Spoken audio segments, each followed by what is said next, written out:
The biggest legal cheat code, level up in Baldur's Gate. That's what we're going to explore in this Tactica. So I want to give warning here.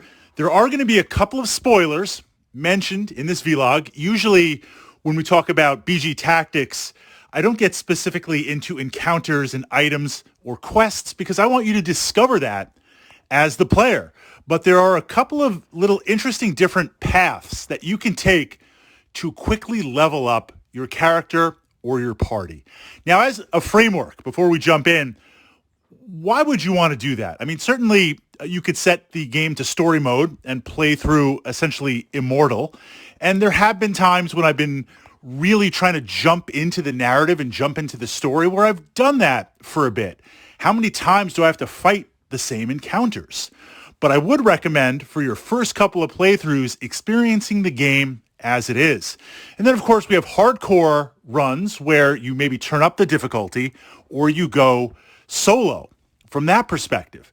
But in terms of leveling up, there is one encounter that if you are playing solo with one character, depending on the character class, because this is the advanced Dungeons and Dragons rule set, the character classes level up at different points with different experience values. But you can easily, in a couple of clicks, make it to 5th or 6th level. Likewise, if you're playing with a party, the experience is going to be spread out. And usually I save this, if I'm playing with a party, I will save this level up, this quick level up for later in the game, a little bit midway through, because there are certain NPCs that will join your party that you can discover at different points in the game. So your party might be at a higher level. You discover an NPC mid to late game that you want to bring in, and they're behind a level or two because it doesn't automatically bump them up to the same level. Once I have that party I want to run, if a couple of party members have a little bit less experience, hitting this location up will quickly spread out the experience and help bring them to the same level as your primary character. So there are a couple of reasons to do this. Other times where I want to make my way through the game, but I kind of want to start at a little bit higher level so I can explore different things. That's another way to approach this kind of legal level up. So that's the disclaimer. If you're interested in hearing it, continue on.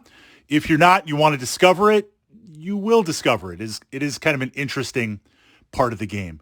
So we make our way from Candlekeep, and rather heading north to the inn and maybe picking up some NPCs and beginning the quest, we're going to head south.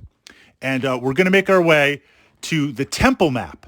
Then from the temple map, we're going to go to the right. So it's about 3 or 4 zones over. What we find here is when you walk in slowly, you're going to find a ghoul NPC that's going to walk up to you and talk. And you kind of have an option for it to join your party, or you can attack it outright. You have it join your party. Now, the party could be the full party, or it could be just you playing solo. You park your party aside, and with your primary character, the ghoul joins your party. Now, you don't get a portrait, and you can point and click with it, but you should know as soon as you do that, a timer starts, an internal timer starts. And if you rest at any point, the timer will end, in addition to ending at some point, and then the ghoul turns on you. So while it's in your party, you have to do what you have to do as quickly as you can. You lead with the ghoul, heading north. You make sure it's always in front of you. This is where if I'm running my primary character with kind of just a generic attack AI, if I'm playing a fighter or a blackguard or a paladin and I have it on primary attack, switch it to none, AI to none, so you can fully control it. There are a number of basilisks on this map. And you get your first kind of hint because you see some statues. You hear the basilisk making noise. In Advanced Dungeons & Dragons, basilisks are really, really powerful. In the pen and paper, they have been toned down a lot over the years, but essentially their gaze turns you to stone. They kind of attack you from a distance. They can turn you to stone. And there's multiple ones on this board. You lead with the ghoul because in the AD&D rules, if you're undead, you're unaffected by its gaze. So these basilisks are trying to literally turn the ghoul into stone because it's the closest AI, again, making sure you're back. And then when you attack with the ghoul, there's a chance for paralysis on the basilisk. So you run it up to the first basilisk, you hit it, it gets paralyzed. Your toon or your character runs up, you start beating on the basilisk, the ghoul makes its way to the next basilisk.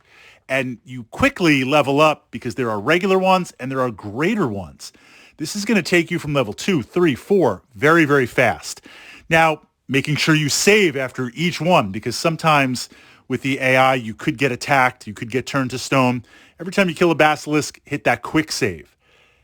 There is also an NPC, bad guy NPC that when he sees you, he's kind of a gnome mage illusionist. He's got some fear spells. He's got some other spells. He casts mirror image really fast. He makes a mess because when he sees you, there's a dialogue that ensures it doesn't kind of matter what you select. He attacks, throws up the mirror image, throws up the horror fear spells. That causes your character to run around like crazy, encountering more basilisks and get turned to stone. So you want to slowly inch your way forward. So this way, when you encounter that gnome illusionist, you can attack it with the ghoul, paralyze it, because it does bypass mirror image. Then you run up and you beat on it. This levels things up very, very quickly. Now, as long as we're talking about this zone and we're throwing out some spoilers, the primary basilisk pack is towards the north and then over to the west on the other side of the map. There's also a basilisk pack down on the bottom of the map, but in between them is an NPC party that at the lower levels, because remember, you're going here right after Candlekeep, whether it's just your primary toon or you've got your party, you're low level, there's an NPC party that initiates some dialogue and fights you. They've got some okay gear, but it's kind of the typical BG party where you've got a rogue / thief, you've got a fighter, you've got some sort of mage support, you've got spell support. So from that perspective, in exploring it and looking at it, you're going to need to deal with them. Usually what I do if I want to quickly level up, I hit the basilisk to the north, I avoid the party in the middle, I hit the basilisk pack up on the bottom, I get to level 5 or 6, and then I'll deal with that party cleanup, some later time with how I go. This is probably, from what I know, and I still don't know everything about Baldur's Gate, playing it multiple times, perhaps more than any other RPG, this is the quickest level up without playing story mode or going into the console and editing things. And it's available very, very fast right away for you to use. So turning it over to my fellow BG enthusiasts, what is your quickest way to level up in the game?